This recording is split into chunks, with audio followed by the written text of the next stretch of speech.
বাউরি, নগেন বাউরি, লুবোধ বাউরি, গোবর্ধন বাউরি স্মরণে 37তম শহীদ স্মরণে প্রকাশ্য সমাবেশ অনুষ্ঠিত হল নিতুড়িয়া মহেশ নদী চেকপোস্ট ময়দানে। উল্লেখ্য, 1989 সালের 30শে অগস্ট তৎকালীন কেন্দ্রীয় সরকারের বোফোর্স কামান দুর্নীতির প্রতিবাদে ভারত বন্ধ চলছিল। সেই সময় বিহার পুলিশ ও ঝাড়খণ্ডীদের গুলিতে নৃশংসভাবে খুন হন মথুর, লুবোধ, নগেন ও গোবর্ধন বাউরি নামে সিপিআইএম এর 4 জন লড়াকু সৈনিক। তাদের স্মরণ করে এই শহীদ স্মরণ সভা সমাবেশ প্রতি বছর হয়। এবারের সমাবেশ বক্তব্য রাখেন পার্টির কেন্দ্রীয় কমিটির সদস্যা মীনাক্ষী মুখার্জি, জেলা সম্পাদক প্রদীপ রায় প্রমুখ। এছাড়া উপস্থিত ছিলেন জেলা সম্পাদক মণ্ডলীর সদস্য বিমলেন্দু কোনার, ধানবাদ পার্টি নেতৃত্ব গণেশ ধর সহ পার্টি নেতৃত্ব। সভাপতিত্বে মদন মণ্ডল। শহীদ স্মরণে 3টি বিভাগে বসে আঁকো প্রতিযোগিতা ছিল। বিজয়ীদের হাতে পুরস্কার তুলে দেন মীনাক্ষী মুখার্জি। মীনাক্ষী মুখার্জির সমাবেশকে ঘিরে নিতুড়িয়া এলাকায় মানুষের বেশ সাড়া পড়ে। প্রচুর মানুষের ভিড় দেখা যায়। 35 বছর আগে যে ছেলেটি বা মেয়েটি জন্ম হয়েছিল সে তো এখন কাঁদতে বেড়াচ্ছে। অমিতা 35 বছর ধরে আমরা এই রাজ্যে চেয়েছিল তারা বললো না, ফেরি বন্ধ করা যাবে না, জোর করে নৌকা চালাতে চেয়েছিল এপার ওপার।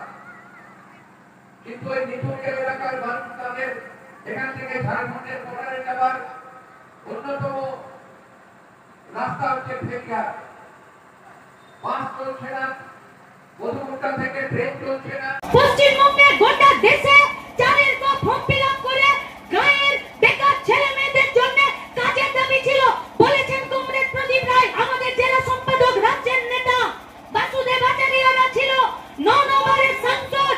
আর ওই মুনমুন সেনরা নাস্তার বিস্কুট খেতে খেতে মানুষকে ভাওতা দিয়ে বাসুদেব আচার্যরা হেরে যায় আর মুনমুন সেনরা জিতে যায়। আর তারা যখন যায় তখন এই 100 দিনের কাজের টাকা কমে যায় আর সেই টাকা চুরি করে তৃণমূল, চুরি করে। 62টা এমপি, লাল ঝন্ডার এমপি, নেই আমাদের অহংকার। দুর্বিশ্বরী বন্ধ, চিনাগুড়ি 2 নম্বর পিট বন্ধ, পুয়া পুকুরে কলিয়ারি হবার কথা, কোন কানামোড়া নাড়ছে না। মাটির নিচে কয়লা আছে, সেই কয়লা থাকা অবস্থাতে কলিয়ারি হয়ে যায়। নিতুড়িয়ার ওই পাশে দুটো অঞ্চল থেকে যদি এই দিকে আসে তাহলে 7 কিলোমিটার ঘুরে আসতে হয়, আর যদি এই ব্রিজটা না হয় তাহলে তাদেরকে 32 কিলোমিটার ওই দিক থেকে ঘুরে আসতে হচ্ছে। তাহলে ব্রিজটা যদি হয় তাহলে কার লাভ হবে? এটা লাল ঝন্ডার দাবি শুধু? এটা শুধু সিপিএম এর দাবি? এটা শুধু লাল ঝন্ডা যারা করে তাদের দাবি? গরিব সাধারণ মানুষের দাবি নয়? এই যে বড় বড় গাড়িতে সোলার সিস্টেম গুলোকে এখানে বসিয়ে রেখেছে, এরা যদি এই ডিবিসি নদীর উপরে এই সব সোলার সিস্টেম গুলো বসিয়ে দেয় তাহলে 4,500 লোক, তাদের পরিবার যারা মাছ ধরে খায় এবং এই ডিবিসি নদীটার উপরে নির্ভরশীল, তাদের কি হবে? কি হবে তাদের?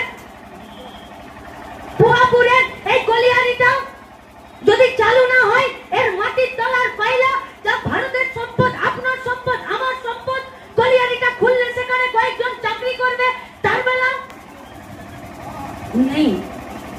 মানুষের দাবিতে काम करने का पुलिस, काम करने वाला एमएलए, काम करने वाला एमपी, কাজ করার মতন সরকার না তো তাদের দৃষ্টিভঙ্গি আছে আর না তো তাদের কাজ আছে। আর বিজেপি সরকার, বিজেপি যদি থাকতো তাহলে আরজি করে তৃণমূলকে কুচা মুড়া দিয়া করাতো।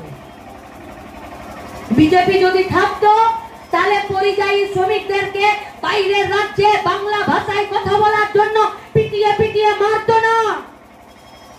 বিজেপি যদি থাকতো তাহলে বীরভূমের ওই অনুব্রত বাইরে ঘুরে বেড়াতো না। বিজেপি যদি থাকতো তাহলে বগডুয়ে যারা তৃণমূলীরা তৃণমূলকে টেন্ট পুড়িয়ে দিল তারা বাইরে থাকতো না। বিজেপি যদি থাকতো, সিপিআই যদি থাকতো তাহলে কয়লা চুরিতে অভিষেক ব্যানার্জি জেলের ভেতরে থাকতো। বিজেপি যদি থাকতো তাহলে চাকরি বিক্রি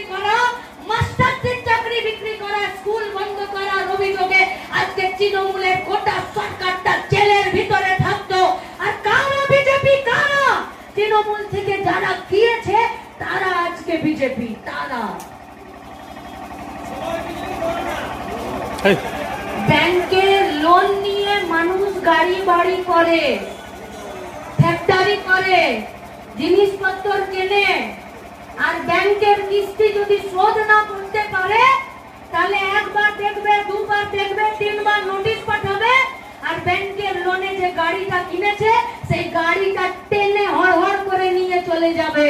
মমতা ব্যানার্জি কি কিস্তি দিয়ে বিজেপির থেকে কি কিনেছে জানি না, একটা করে তৃণমূলের নেতা কিস্তি শোধ করতে পারছে না, সবকটাকে বিজেপিতে নিয়ে চলে যাচ্ছে।